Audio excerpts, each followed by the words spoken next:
Hello students, सबसे पहले हम प्रयोग नंबर 3 करने से पहले हम अपने जो भूमिति का इंडेक्स दिया है वो देख रहे हैं, क्योंकि वर्ष 2021-22 में जो भूमिति का एग्ज़ाम होने वाला है तो उसमें कौन से पार्ट कितने मार्क्स के आने वाले हैं वो मैं बता दे रही हूँ।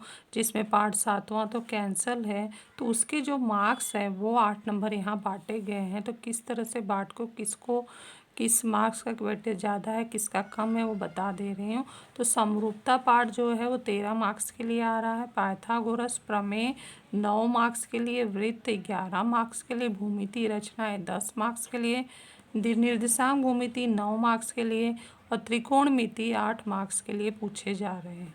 अब बच्चों, अब हम प्रयोग 3 देख रहे हैं। प्रयोग 3 जो है वो हमारे पार्ट 2 पाइथागोरस प्रमेय में समकोण त्रिभुज का समरूपता प्रमेय सिद्ध करने के लिए दिया गया है। तो इसमें हम प्रयोग 3 में हमें जो दिया गया है कि ये समकोण त्रिभुज हमें यहाँ पहले से ही बनाकर दिए गए हैं, तो हम अलग से नहीं बनाएंगे, इसी का ही मेज़रमेंट हम यहाँ ले रहे हैं और सारे कोण के माप निकाल रहे हैं। जैसे इस त्रिभुज समकोण त्रिभुज ABC में ये समकोण त्रिभुज है तो कोण B का मान 90 अंश है। तो यहाँ त्रिभुज ABC में सारे तीनों कोण यहाँ दिए गए, तो ABC को हमने 90 अंश लिख दिया। अब कोण BAC ज्ञात करेंगे तो चांदा इस तरह से मैंने यहाँ ज्ञात कर लिया है, लेकिन आप लोगों के लिए फिर से मैं ये चांदा यहाँ रख रही हूँ।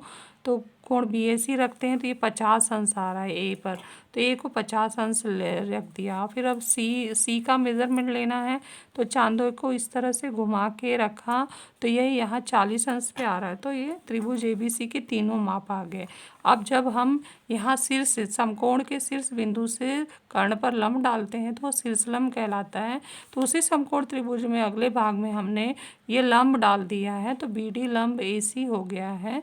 और उसके बाद 2 समकोण त्रिभुज इस बड़े समकोण त्रिभुज के अंदर आ चुके हैं, तो उसके कोण के माप हम निकालते हैं। तो त्रिभुज ABC में कोण A पूरा है, कोण C पूरा है। कोण A ये कोण A जैसा ही है, तो यहाँ पर हम कोण A का मान 50 अंश, जहाँ कोण A लिखा होगा वो 50 अंश ही आएगा, 50 अंश लिख दिया है।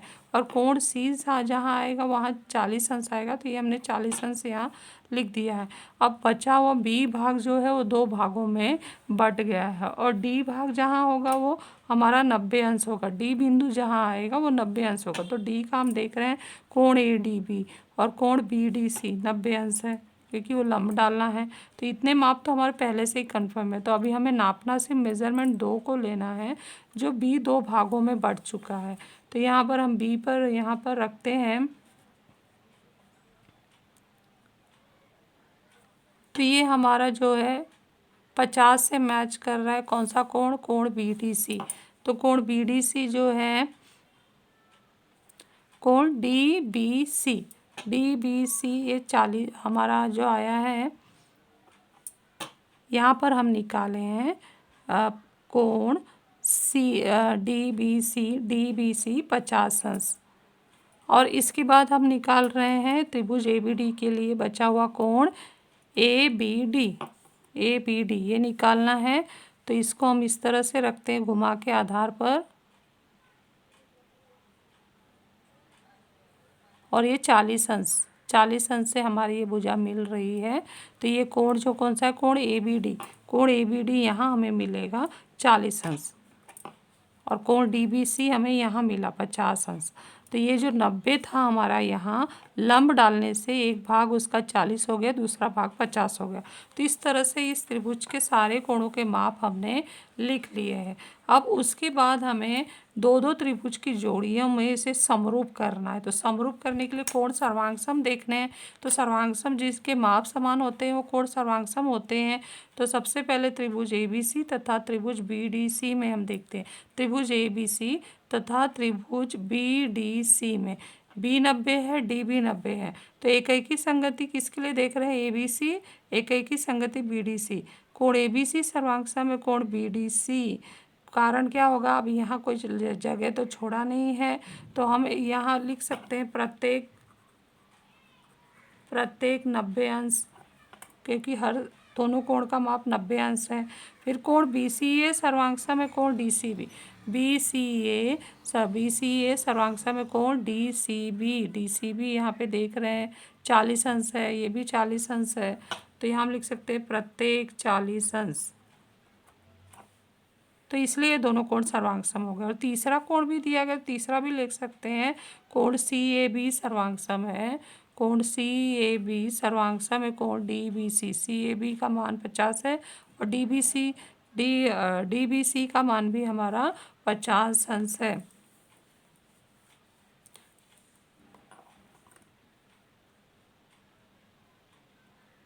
प्रत्येक 50 अंश DBC। तो इस तरह से त्रिभुज ABC समरूप हो गया त्रिभुज BDC को कसौटी से। प्रत्येक लाइन का हमने कारण भी लिख दिया है, प्रत्येक 90 अंश, प्रत्येक 40 अंश, प्रत्येक 50 अंश। तो पहला जोड़ी जो त्रिभुज का है को कसौटी से समरूप हो गया।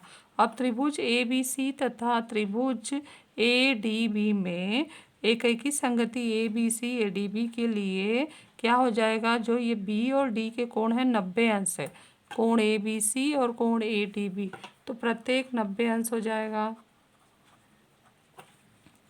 फिर कोण BCA हमारा कितना है, यहाँ भी हम देखें तो कोण BCA हमारा 40 अंश है, और फिर 40 अंश है, और किस त्रिभुज में जाना है, ADB में कोण ABD 40 अंश आ रहा है, ABD, तो इसका रीज़न लिखेंगे प्रत्येक 40 अंश। हम यहाँ माप निकाल के रखें, वहाँ से भी सर्वांगसम कर सकते हैं। दूसरा कोण CAB, कोण CAB हमारा 50 अंश है, तो यहाँ आके हम देखते हैं कौन सा कोण 50 अंश आएगा, कोण BAD, तो कोण BAD प्रत्येक 50 अंश, यहाँ से हमने मिला है, ये 50 अंश है और ये 50 अंश, प्रत्येक 50 अंश, इसलिए त्रिभुज ABC समरूप हो गया त्रिभुज ADB। कारण होगा प्रत्येक को समरूपता कसौटी से, को समरूपता कसौटी से। नेक्स्ट हम तीसरा जोड़ी देख रहे हैं, दोनों छोटे त्रिभुज BDC और त्रिभुज ADB। BDC और ADB में BDC एक संगति ADB के लिए कौन कौन से कोण सर्वांगसम होंगे, पहले तो प्रत्येक 90 अंश वाला, क्योंकि BDC पे D पे 90 है और ADB पे D पर ही 90 है, तो प्रत्येक आ गया ये 90 अंश वाला, प्रत्येक 90 अंश। फिर कोण DCB हमारे 40 अंश है, और यहाँ पे 40 अंश कहाँ बना है, कोण DBA पे बना है, तो प्रत्येक 40 अंश, ये भी कोण सर्वांगसम हो गए। और फिर उसके बाद कोण CBD हमारा 50 अंश है, और यहाँ पे कौन सा कोण है, DAB 50 अंश है, DAB प्रत्येक 50 अंश। तो इस तरह से तीन जोड़ियों के साथ ये कोण सर्वांगसम हो गए, इसलिए त्रिभुज BDC समरूप त्रिभुज ADB को समरूपता कसौटी से। तो इस तरह से हमारा ये प्रयोग पूरा होता है समकोण त्रिभुज का समरूपता प्रमेय, जिसमें ये कहा गया है कि जब हम समकोण त्रिभुज में शीर्ष बिंदु से समकोण शीर्ष बिंदु से कर्ण पर शीर्षलंब डालते हैं, तो बने हुए दो छोटे समकोण त्रिभुज मूल समकोण त्रिभुज के साथ परस्पर समरूप होते हैं।